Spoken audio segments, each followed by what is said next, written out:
नमस्कार दोस्तों, कैसे हैं? उम्मीद करता हूं कि आप स्वस्थ होंगे, व्यस्त होंगे और मस्त होंगे।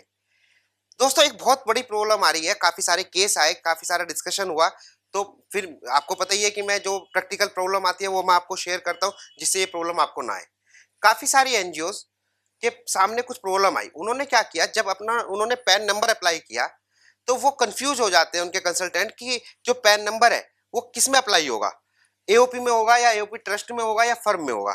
और काफ़ी सारे केस तो ऐसे आए हैं, जो फर्म में उन्होंने अप्लाई कर दिए। यानी कि जो स्टेटस आपका है, उसमें अप्लाई ना करके किसी गलत स्टेटस में उन्होंने अप्लाई कर दिया। अब जब ये अप्लाई कर देते हो और आपका पैन नंबर उस स्टेटस में आ जाता है, एग्जांपल की फर्म के स्टेटस में आपका वो जो है पैन नंबर आ गया। काफी साल तक रिटर्न उसमें भरते चले जाते हैं आप, इनकम टैक्स की रिटर्न, ऑडिट रिपोर्ट उसी पैन नंबर पे आप अप्लाई करते हैं।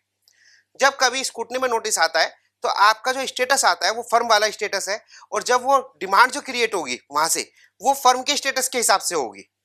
और तब जाके पता लगता है कि यार हमारा जो पैन नंबर है वो गलत है। तो इस सिचुएशन में आप क्या करेंगे? अगर आपका पैन नंबर गलत स्टेटस में रजिस्टर्ड हो गया, तो क्या आप इसे रेक्टिफाई कर सकेंगे? इस चीज को मैं आज वीडियो के थ्रू बता रहा हूं, क्योंकि काफी सारे केस ये सुनने को मिल रहे हैं, काफी सारे फोन आते हैं कि सर हमारे साथ ये प्रॉब्लम आ रही है, हम क्या करें? और कोई भी कंसल्टेंट उसका जवाब भी नहीं दे पाता। वो कहते हैं कुछ को तो एडवाइस ये कर दिया गया है कि आप करेक्शन फार्म भर दीजिएगा। पर दोस्तों, मैं यहाँ पे आपको ये बताऊं, जो करेक्शन फार्म होता है पैन का या टैन का, वो अगर आपका नाम चेंज है, नाम के स्पेलिंग चेंज है, रजिस्टर्ड ऑफिस चेंज है, तब आप वो फाइल कर सकते हैं। लेकिन अगर स्टेटस चेंज है, उसके लिए करेक्शन फार्म नहीं भरा जाता, वो एक्सेप्ट नहीं करेगा आपका। तो अगर स्टेटस चेंज है तो फिर क्या करेंगे? तो यहाँ पे एक प्रैक्टिकल प्रॉब्लम आपके सामने आ जाती है कि कैसे करें, क्या करें। तो क्योंकि आपका एक पैन नंबर है ऑलरेडी, और अगर आप नया इशू करते हैं, तो दूसरे पैन नंबर को अगर आप सही स्टेटस में अप्लाई करते हैं और आपका पैन नंबर आ जाता है, तो एट ए टाइम अगर आप 2 पैन नंबर रखते हैं, तो आप पे 10,000 रुपए की पेनल्टी भी लग सकती है। तो बहुत प्रैक्टिकल प्रॉब्लम आपके सामने आएगी। तो अगर इस तरह की प्रॉब्लम आप फेस कर रहे हैं, तो उसे आज ही ठीक करें। उसे बिल्कुल भी पोस्टपोन मत करना, क्योंकि फ्यूचर में आपको बहुत सारी प्रॉब्लम हो सकती है इस चीज के लिए। तो अपना पैन नंबर चेक कर लीजिएगा कि आपका जो पैन नंबर है वो ट्रस्ट का है या फर्म का है या एओपी का है। क्यों? तीनों के केस में टैक्सेशन बिल्कुल अलग अलग है।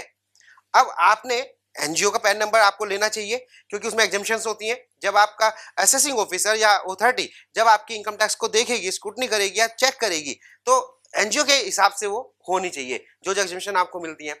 लेकिन अगर आपका पैन नंबर किसी दूसरे स्टेटस में है, तो वो फिर कैलकुलेशन उसी हिसाब से गड़बड़ हो जाती है। तो मेरी इस वीडियो को बताने का पर्पज ये है, सबसे पहले आप ये चेक कीजिए, अगर आप कोई एनजीओ चला रहे हैं, तो क्या आपका पैन नंबर प्रॉपरली फाइल है या प्रॉपरली स्टेटस में मिला हुआ है, नहीं मिला हुआ। और अगर वो नहीं मिला हुआ, तो उसे आज ही ठीक करिएगा। किस तरह से? क्योंकि हर सिचुएशन अलग है।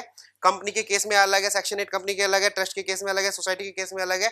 अगर आपको भी ये लगता है कि हाँ हमारा ये फर्म में चला गया है या एओपी में चला गया है, तो आप उसे रेक्टिफाई एक्शन लीजिएगा। इससे रिलेटेड आपका जो भी क्वेश्चन है, अगर आपको कोई कंफ्यूजन है, तो आप मुझे एसएमएस कर सकते हैं, मेल कर सकते हैं।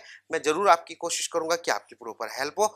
लेकिन ये जरूर कर लेना दोस्तों, क्योंकि प्रैक्टिकल क्या आएगा, जब आप एक नया पैन नंबर अप्लाई करेंगे और पुराना भी आपके पास है, तो मैंने बताया पेनल्टी लग जाएगी। और जो पुराने रिकॉर्ड आपने जमा कर रखे हैं, वो कन्वर्ट कैसे कराएंगे दूसरे में, तो ये भी एक मैटर बन जाता है, इशू बन जाता है।